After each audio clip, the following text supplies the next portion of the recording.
मामा जी ने अपना खानदानी शिफाखाना बेबी बेदी के नाम लिख दिया, लेकिन आपको 6 महीने के लिए ये क्लिनिक चलाना होगा।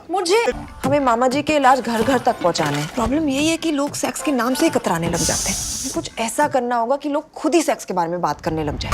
रोटी को क्यों चीनी कहते हम? हाँ जी, तो मैं भी सेक्स को सेक्स ही कहती हूँ। मेरा कुछ कुछ कहना नहीं कोका, मेरा कुछ कुछ कहना नहीं कोका। नमस्कार, आइए आज हम बात करने जा रहे हैं सोनाक्षी के मामा की खानदानी सफाखाना के विषय में। अरे भाई, रियल नहीं, रील में। सोनाक्षी सिन्हा अभिनीत हास्य से भरपूर संदेशपरक फिल्म खानदानी सफाखाना का आधिकारिक ट्रेलर सोशल मीडिया में आ चुका है। सुंदर प्रोडक्शंस और टी सीरीज के बैनर तले निर्मित इस कॉमेडी ड्रामा फिल्म का निर्देशन किया है शिल्पी दास गुप्ता ने। इसके निर्माता है भूषण कुमार, महावीर जैन, मृगदीप लामा, दिव्या घोषला कुमार और कृष्ण कुमार। इस फिल्म को लिखा है गौतम मेहरा ने। फिल्म में सोनाक्षी सिन्हा के अलावा वरुण शर्मा, अन्नू कपूर और बादशाह भी अहम भूमिका में हैं। सोशल मीडिया में रिलीज ट्रेलर के अनुसार फिल्म की कहानी शुरू होती है मामा जी की फैमिली क्लिनिक से, जो कि बेबी बेदी यानी सोनाक्षी सिन्हा के नाम हो चुका है। इस बात की जानकारी देते हुए अन्नू कपूर बताते हैं कि मामा जी अपना खानदानी सफाखाना बेबी बेदी के नाम कर चुके हैं, लेकिन 6 महीने के लिए क्लिनिक को चलाना होगा, तभी मामा जी की संपत्ति मिल पाएगी।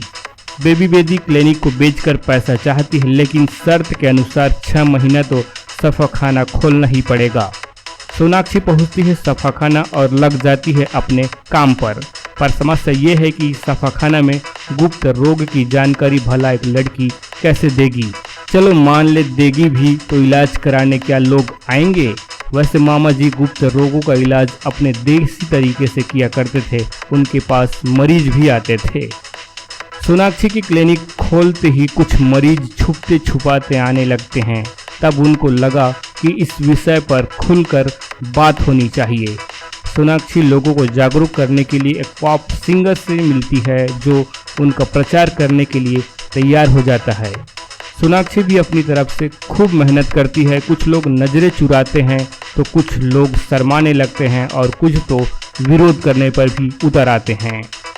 सड़कों, बाजारों और सार्वजनिक स्थलों पर भी सोनाक्षी सिन्हा यह कहती है कि बात तो करो। शीघ्र पतन, धात, स्वप्न दोष, नामर्दी, बेऔलाद, शुक्राणु में कमी, बाजपन जैसे स्त्री और पुरुष दोनों ही से जुड़ी बीमारियों पर बात करने से ही इलाज संभव है। फिल्म मेकर ने इस फिल्म के माध्यम से समाज में गुप्त रोगों के प्रति सजग रहने का संदेश बखूबी हास्य अंदाज में देने की भरसक कोशिश की है।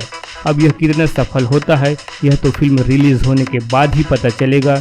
फिलहाल प्रतीक्षा करते हैं 26 जुलाई की, जब यह फिल्म रिलीज होगी। और हाँ, आगे की स्टोरी यानी सोनाक्षी सिन्हा के मामा के खानदानी सफाखाना का क्या हुआ, इसका खुलासा भी सिनेमा घर में ही होगी। आज की इस कड़ी में बस इतना ही। और हाँ, यदि आपने हमारे इस चैनल को सब्सक्राइब नहीं किया है तो कर लीजिए और बने रहें हमारे साथ फिल्मी गपशप में।